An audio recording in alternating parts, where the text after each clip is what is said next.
ships. This time of year, though, in the off season, we don't really see the cruise ships, which typically come into Pier 91, the one off to the left. This time of year, we kind of see it as the resting place for the off season for most of the commercial fishing fleet up there in Alaska. So we have these big factory trawlers. They're bringing a lot of Alaskan pollock. Anyone ever had Alaskan pollock before? Show of hands. Okay, anyone ever had a fish steak in your life ever? Okay. Like imitation crab and sushi from the grocery store? Yeah.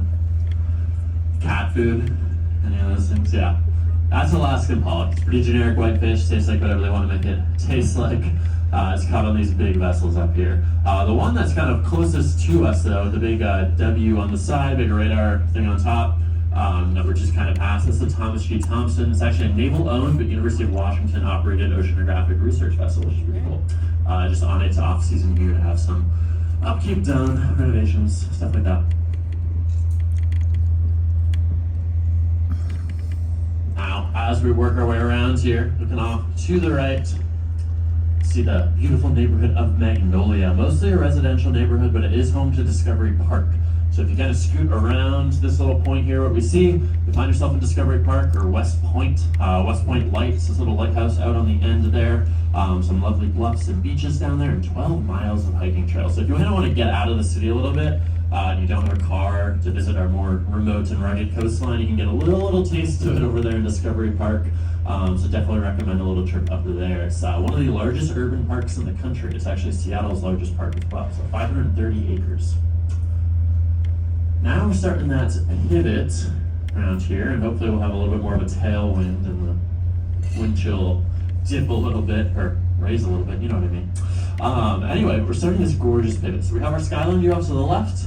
Talk about the skyline when we get a little bit more squared up with it. For now, though, I want to draw your attention out across the sound over to our beautiful mountains to our west. That is the Olympic Mountains. To our left. Olympic Mountains sit out there on the Olympic Peninsula. Now, peninsula is a spit of land with water on three sides. We're on the east side of the peninsula right now. Here in the Puget Sound. You go to the north, you'll find the Strait of Juan de Fuca.